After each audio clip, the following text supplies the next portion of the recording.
Feels like I was just here. Mr. Bryson, I would like to ask you, in light of what I just said concerning John chapter 6, verse 44, all the Father gives me will come to me, and the one who, no one is able to come to me unless the Father who sent me draws him, and I will raise him up at the last day.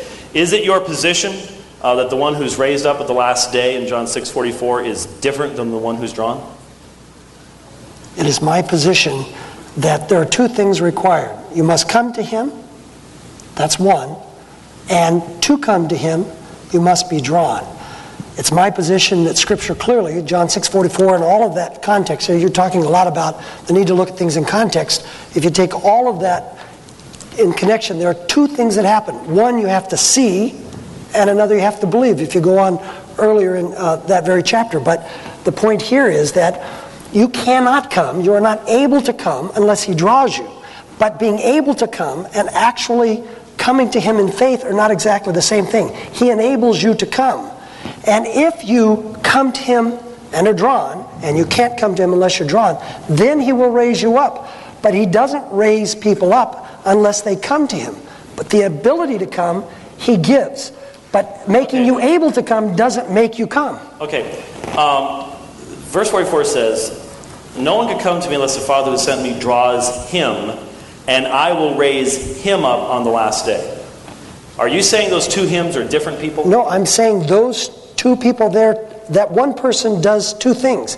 One, he comes to him, but he comes to him only because he is able to do so. Where'd you get that from verse 44, though? 44, two things. No one can come to me. Come to me. Mm-hmm. That's the one thing. The other thing he says is that person who comes to him has to be enabled by the Father drawing him. No one can unless he's enabled. So he has to come to him, and he has to be drawn. But if he is drawn and doesn't come to him, then in fact he will not be raised up at the last day. Just as it earlier says, he must see and believe. So you believe that the two hymns here are different because you just said you can be drawn and not raised up. No. I'm capable as one person of doing more than one thing, and God is capable of doing something while I'm doing something. And what he does here is enable me to come. What I do is come. I come in faith. As a matter of fact, let me just say that even Calvin suggested that coming is a metaphor for believing. No, there's no question about that, but where does the word enable appear in verse 44? Can come. And in fact, I remember in your book you point this out.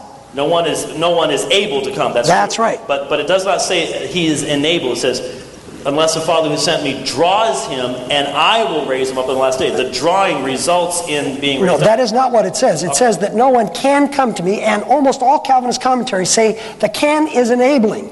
It is not inevitable that you will come. It's an enabling. Could you name one that confuses ability with enablement? Ability and enablement because is the same. You mentioned my own book. I never said anything about enablement. Okay, I said enablement, no man has the ability. No, ability and enablement, unless you have a different definition, when somebody is able to do something, or if somebody's been unable to do something, they are now able to do it. Okay, you said that between these two hymns you have to come. Who comes to Christ according to John 6:37? Well, only those who are enabled come to him, and those that the Father has given to him. Okay, I didn't understand that. And according to verse 37, all the Father gives me will come to me. Who is given by the Father to the Son? Those who believe. Not unbelievers, but believers. Would you agree with that? So, God gives those that he foresees will believe to the Son? Well, of course he foresees everything, but I'm not saying he gives him the Son because he foresees. The fact that God enables people to do something, but they still must do it. He enables us to believe, but we still must believe. Didn't you just say that coming is a metaphor for believing?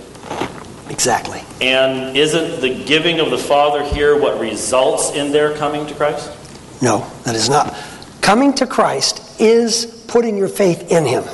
I understand that, but just on a simple grammatical level, which action in verse 37 comes first? The giving of the Father to the Son or the coming to Christ? Well, I don't think there is a chronological order. I think there's two things that are true. Only those that the Father gives to the Son come to the Father. But only those who believe does the Father give to the Son? Now, the other choice, the other option is to say that he gives unbelievers to the Son. And if you want to say that, I'm happy with that. No, I'm just. You don't believe that there is any temporal priority here between the Father giving and people coming? All the Father gives will come to me. That's right. All that I give $10 to will buy books at Stand to Reason. No. Which action comes first? Well, what I'm saying here, and I think it speaks for itself, that those who he enables to come do come. Those who believe in him, he gives to the Son. If you want to say the opposite, that he gives unbelievers to the Son, you can say it. But all the questioning on this isn't going to change that. You had said earlier that the Calvinist position is that Christ's blood is worthless to all but the elect. I'm saying that's the Calvinist position, yes. I think that's Calvinist position. Except in a common, perhaps some side benefits. That's what I've heard Calvinists say. Is it not your understanding that in fact the Reformed position is that it was Christ's intention to redeem his people upon the cross? That's right, which would be the equivalent of what I've said.